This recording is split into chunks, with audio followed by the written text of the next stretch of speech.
Hi folks, we're Tacitus Today, your pushback channel, and thank you for joining this audio live stream. In this essay, I'd like to talk about how the nominal or supposed purpose of any group or institution or body or association in the business in the West, how the supposed purpose of the organisation and the actual purpose are two different things. They've diverged almost completely. For example, the purpose of elected representative democratic government is to represent the people and their wishes. That's no longer the case in the West. The entire body politic now reports into the globalists and get their marching orders, their instructions from the globalists. You will now terrify the population about climate change. You will now mass import black and brown peasants from the third world. You will now accuse any member of the population that questions that, you will accuse them of being Nazi. You will now do this. So the government no longer is its nominal purpose, of course, and its erstwhile purpose was to represent the population, but that's no longer the case. Well, we can see the same for almost everything we look around us today. Just looking at there was a few production teams on making movies and Netflix series, TV series, documentaries, and so on. Now, you can see these people. They do interviews sort of online or interviews, in entertainment magazines or in the mainstream media and so on. And it's almost as if they were scripted by the same person on what to say. So here's a woman. They're mainly women, but here's a woman who's an activist and a well-known activist. She's done her time with the NGOs, the street marching, the climate change, the placard waving. Now, just for me, if I was concerned with a movie production or something like that, I would want demonstrated expertise in. I'd want, if I was hiring the people, I'd want to see some sort of demonstrated expertise in the area, so that they were good at or effective and could show that they were good at casting or selecting actors or building the movie scene or writing the scripts or doing the screenplay, whatever. But that they could do this, and I'd be very reluctant, given the amount of money swinging around, to take a punt on somebody who maybe had no expertise. Now, if they came and said, well, I've got no expertise, but fuck me, I've waved a lot of placards and climate change marches. I hate the patriarchy. And, we have to change the world so that evil straight white males, if something like that, I'd recoil in horror, thinking, holy fuck, I want you to do a job that I'm going to pay you for, and all you can do is rave to me about the patriarchy. Get the fuck out of my office. But this is the reverse. So people who've got no expertise, no qualification, in fact, they're useless. And all they've ever done in their lives is do a bit of placard waving about climate change and scream about the evil patriarchy, and Nazis are everywhere. And they've got no credible or demonstrable expertise in anything, let alone movie making or TV production or anything like that. And you go, yes, I want you. So you just wouldn't do that.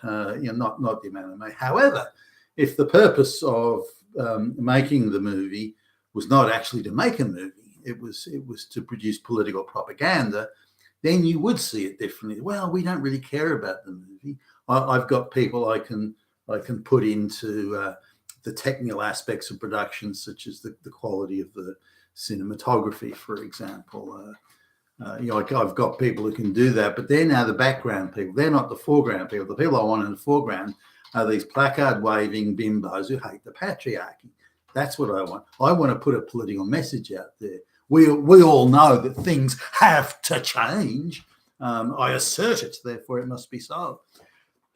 So employ these activists who are still infantile enough. They've still got the mentality of a 5-year-old, and they're in an adult body, of course, and they've never had a job, but you let them loose and say, okay, you go out there and we will pay you to go and hate the patriarchy.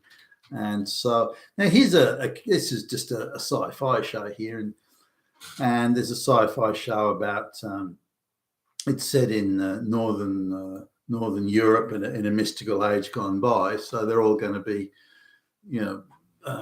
white people, many of whom will have blonde hair and that sort of thing. But the writers and the people who were employed, remember, these people are being specific. Do you hate white men? You've got the job. Do you hate the patriarchy? Do you believe Nazis were everywhere? You've got the job. So they're deliberately, willfully, and purposefully employing people who hate and have been trained to hate white society. Now you run the risk, because if somebody says, I hate the patriarchy, but they've got an IQ of 120, then they may sort of work out, hey, hold on a minute, what are we doing here? The source material, this is meant to be Northern Europe. And so, why are we putting black lesbians here? They'd start to ask questions. Anybody with enough brain power would. So you also have to make sure that they've got sub 100 IQs. That they hate the patriarchy and Nazis are everywhere, and they've got an IQ of 95. Perfect. You got the job.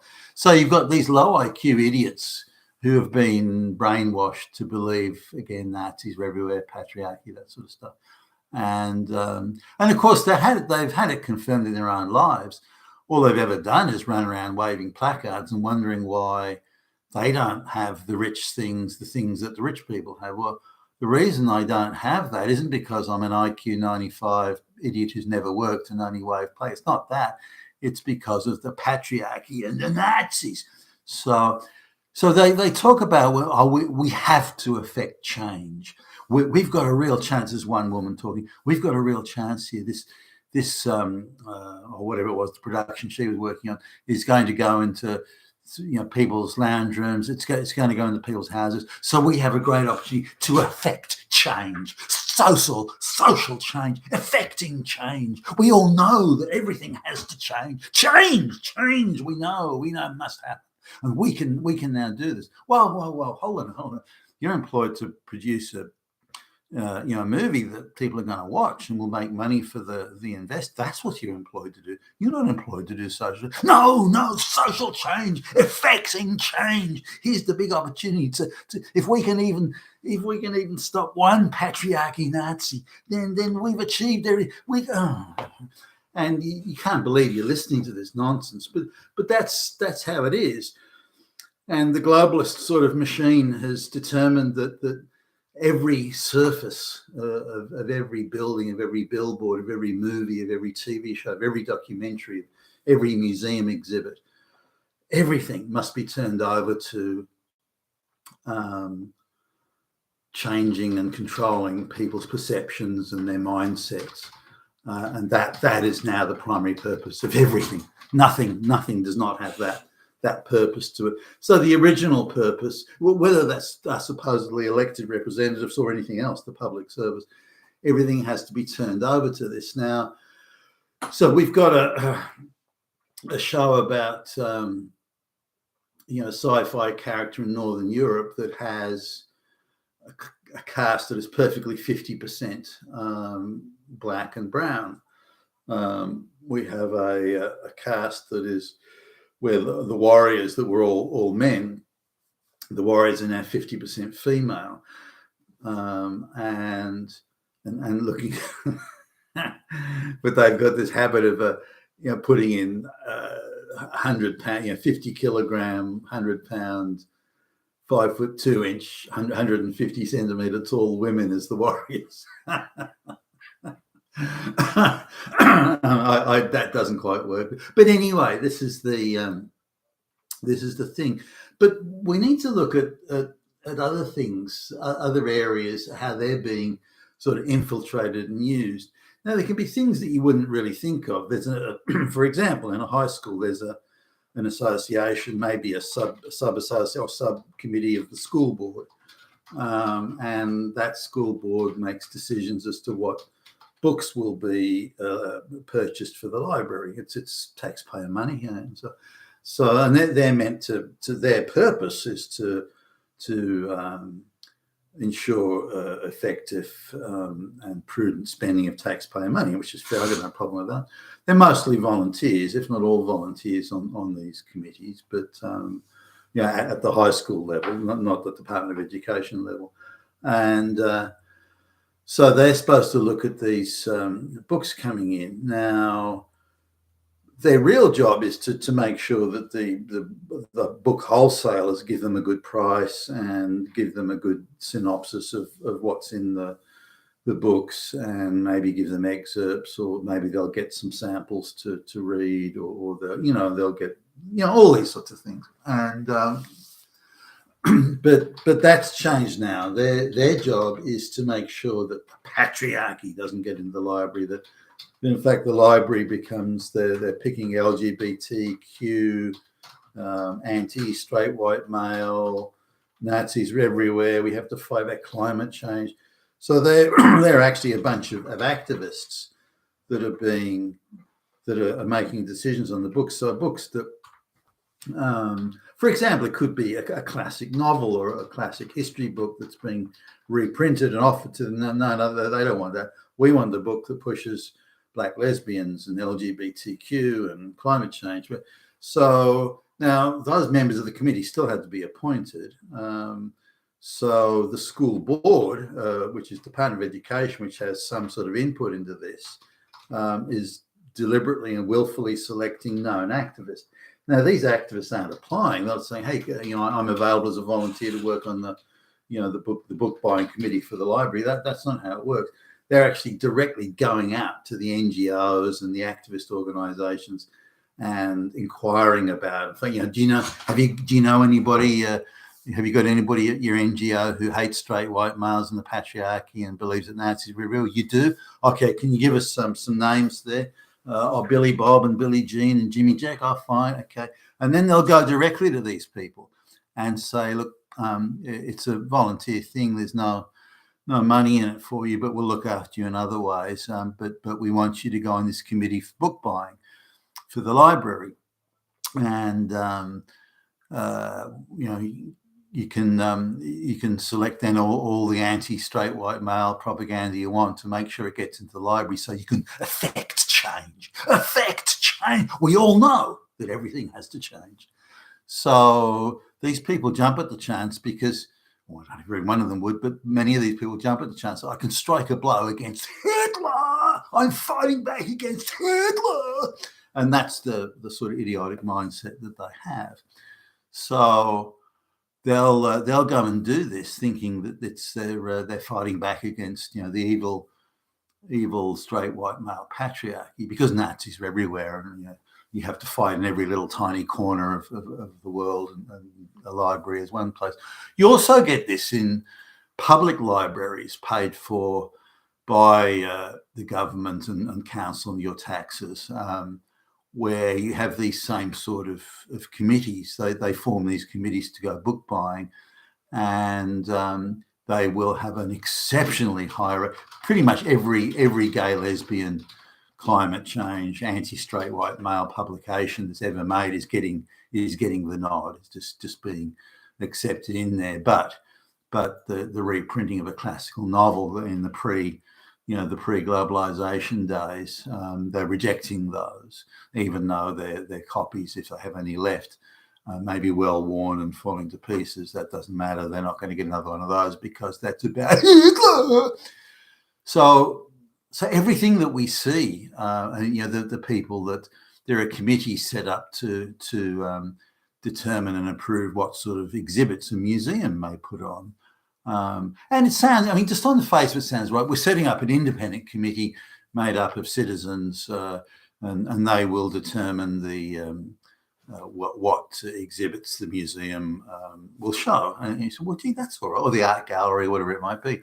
Well, gee, that's all right. Represents the community and so on. Okay, I've got no problem with that. And it takes it out of the hands of the management, who may be affected by some sort of political indoctrination. So, but that's not what happens. What happens is they stack these committees with screaming activists that naturally want to take down the straight white male exhibition and put up anything that's anti-straight white male. Now, again, this is all globalist funded, approved, and there's a lot, again, vast amounts of NGO money swirling around. These sorts of things, providing the sort of people. There's almost like a list of radical activists that if the museum wants, they just call up the relevant NGO, or maybe there's a diversity officer in some government department. You've got to list the names of people that hate straight white males. Yeah, wonderful. We'll use those. And next thing you know, they've stacked these so-called committees. So they're not getting volunteers or not inviting members of the public to come forward. They're actually going out directly to activists and pretending it's all grassroots. I mean, directly going out to activists, then stacking these committees and boards with activists. And these committees obviously say, well, let's take down the statue of the straight white male and let's put up a statue of the black lesbian, and so on. So this is, we need to sort of come to grips that this is everything. Everything now is being given over to this sort of, and it's I'd even put it one step further than infiltration. That there was and is still infiltration, but it's beyond that. It means that the core mission of these organisations isn't what they purport or pretend to be. Their core mission is to, as in the words of the low IQ frontline actors, their mission is to effect change, is effectively to clear the path ahead for globalisation. Globalisation translated means a much lower standard of living for people in the West, and that white people will be substantially outnumbered by black and brown peasants from the third world. You've been with Tacitus today at your Pushback channel, and thank you for listening.